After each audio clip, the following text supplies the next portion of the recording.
And then we asked him, okay, why is it Alvaro that went? Why didn't you go? Have you ever considered going? And he said, I've never been tempted to go there. One doesn't make that much money. Why should I pretend if all my family helps me out? So in the end, we actually heard this from a lot of people. When they have young sons, it makes more sense for the son to migrate, because a lot of these people have already business. They see themselves as being old and settled in Mexico, and their sons, in this case, are more mobile. So when the family comes together and tries to decide, in most cases, it's the son who's given the duty to migrate. So what we see here is very much like our second group, right? So we observe these sons from the middle wealth households in the larger data set. So this example actually reinforces that idea. For some migrants, migration is a family affair. It's not an individual decision. It's decided within the extended family, and it becomes part of this elaborate arrangement where each party has a role to play. The son often migrates and remits, while the parents take care of the local business and migrant's wife and children. Now, in all of this, social ties are a huge part of the migration process, and this came over and over and over again in fieldwork. Former migrants in the community or in the household basically provide very useful resources, information or help. So Jorge talked about this. He talked about these migration chains between specific towns in Mexico and specific towns in the US. Basically everyone from this town coming to the town in the US. He said, people go to where their family is, where their friends are, where their relatives are, where any acquaintance is. People get stuck, like from this town in Jalisco, everyone goes to Medford. Now, a lot of people talked about social networks in a positive way, and they got help, but there was also a lot of bad stories coming out. So some people actually felt that the information they got from their friends was really inaccurate, that people exaggerated how good it was in the United States.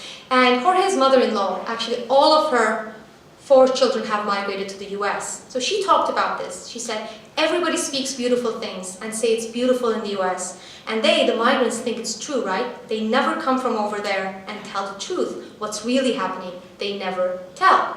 So over time, there's this culture of migration, but there's also this normative aspect that you can really achieve a lot by migrating. So people who don't do that, who can't achieve that, are actually very ashamed to come back and talk about those experiences. So this helps, sustain this glorified view of migration. Basically, the bad news never reaches the people who are planning to migrate. So, and Arturo, a former migrant, talked about this, like this kind of rude awakening when he came to the US. He said, he couldn't achieve anything he wanted. He said, we want to promise a lot, but unfortunately, when we arrive to the United States, everything is so different. Because here they say everything is a bed of roses, that the North gives you a lot of things. But what I mean is that when you get there, the whole world changes. Because here they don't tell you that you have to pay for bills or food. They don't say anything. And sometimes we feel very bad in that sense. For instance, I didn't want to come back to Mexico because the crisis in the US was very hard. But I decided to come back, and I came back ashamed because I promised my family to buy a house, and while I couldn't do anything, I came back as I left with nothing. So again, we see this very interesting process. Things are not going well in the US, but that news does not reach the people back in Mexico. So social networks, in this case, remain a big part of the migration process. They provide positive things like help or information with migrating, but in some cases, the information is inaccurate, and the negative experiences are basically shielded, keeping this, grand idea of migration.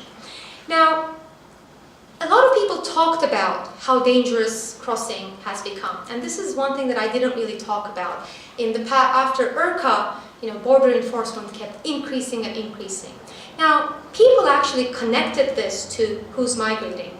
Basically, they said now it's so dangerous to cross that only the young people can migrate. So one person said, when you cross rivers, walk in the desert, the only advantage one has is that when you're young, you can run. An older guy is not going to make it.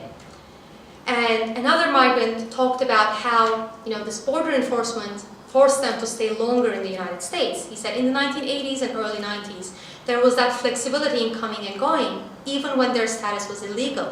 I noticed migrant friends went for a year and came back, stayed here for a few months or a year, and went back for 2 years. They did that 2 years there, 1 here, but not anymore. The people I know don't come back.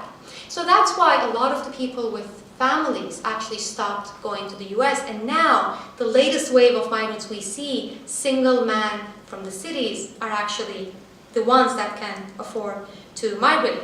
So the ones who end up coming here actually stay longer. So this former migrant is talking about the fact that he doesn't want to leave because he needs to stay in the US for too long, and he has young children, he doesn't want to miss out on that.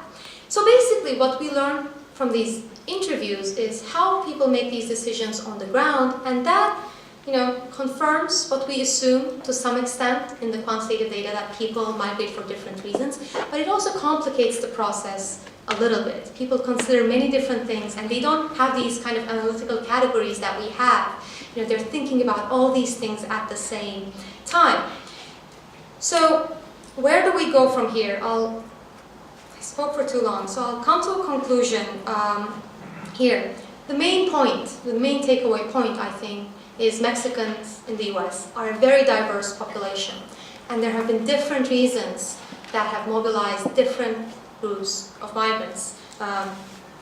And basically, the way I see it is, the migration context, the political, the economic context, basically puts pressure on specific groups in Mexico, or provides specific incentives for specific groups.